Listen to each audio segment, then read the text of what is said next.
Okay, so in this video I'll be showing you the performance. So first of all, in the stats, you see I got around 4,111 batches, which is quite a lot if I say so, but if I press play, then you can see it becoming 800 and a bit batches. I mean, 3,200 are being saved, almost 3,300. Then for the optimizations I did, so first of all, you got a lot of particle effects as you can see.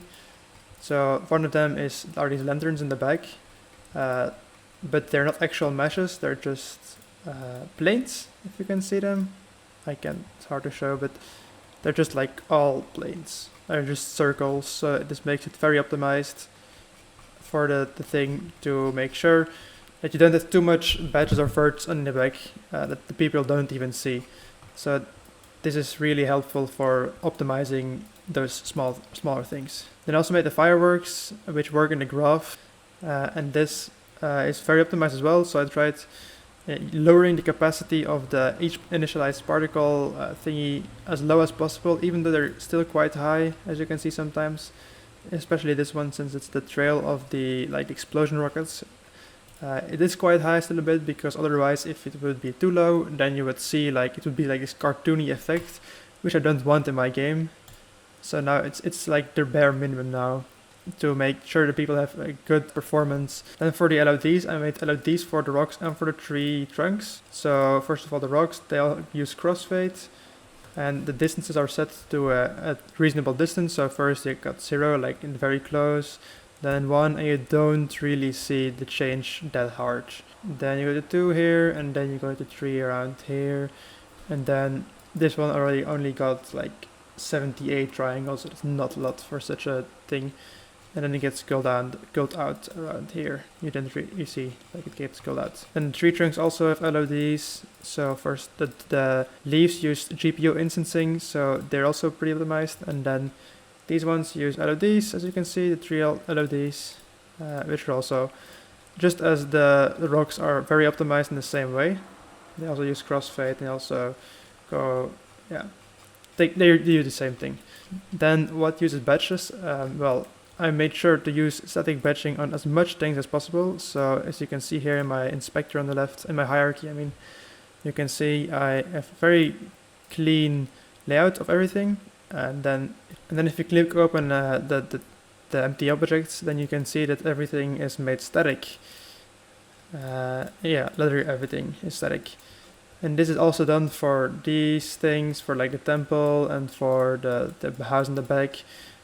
These are all static, and also the lights are made static here as well, as you can see. So these are static as well, and these also is static, to make sure everything is static batching as much as possible for the best of performance. And then of course I got like this small wind shader here in the front, which also moves.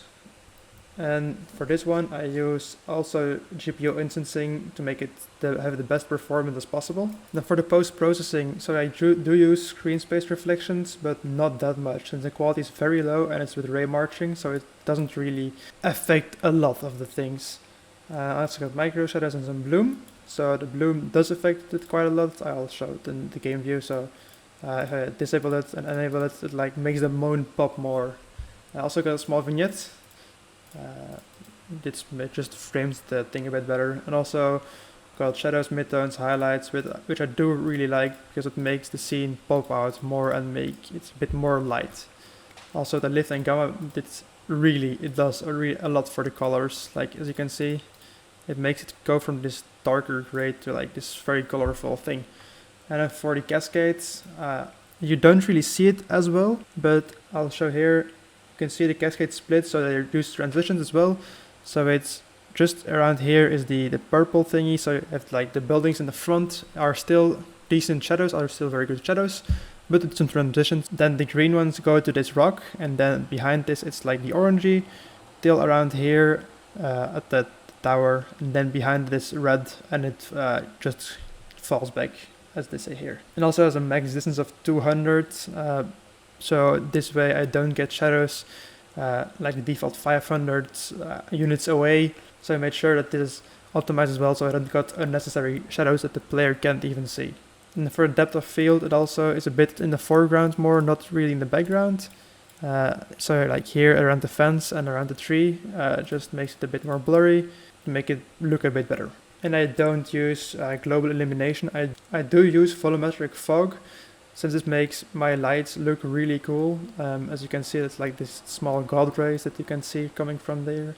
And this wouldn't be possible without the volumetric fog, of course. It also just makes the background look better for my color. Because without volumetric fog, everything is purple, which might be because of my settings, but with volumetric fog, I can have some more control on whether or not where it is, right? And also with the lights, as I said before. So as for my shadow resolutions, I use medium resolution, since I do have a lot of shadows and I do want them to be at least a decent quality. Like, it's not the high or the ultra setting, but like mediums. So it just sits right with the player, so you can see you still have a decent quality of shadows even while moving around, and doesn't use too much of the performance. And something I forgot to say, so I got like these cool unique shaders, and one of them is, so you saw the flags already, but then this one is I'd say rather unique. So you have like in my shader, so in my material, you can see I use an emission map, and I can set the emissive intensity way up, and I make it pulse in this.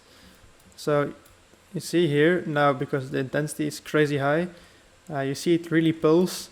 And this also, so this doesn't only work with the emission map, but it also works with the light that's on.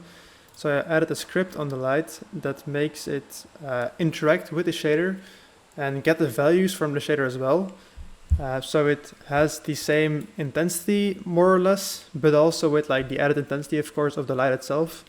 And you can also make it a bit dimmer, so it doesn't go super crazy if you have a harsh light. So you can adjust this float value to make it a bit easier on the eyes.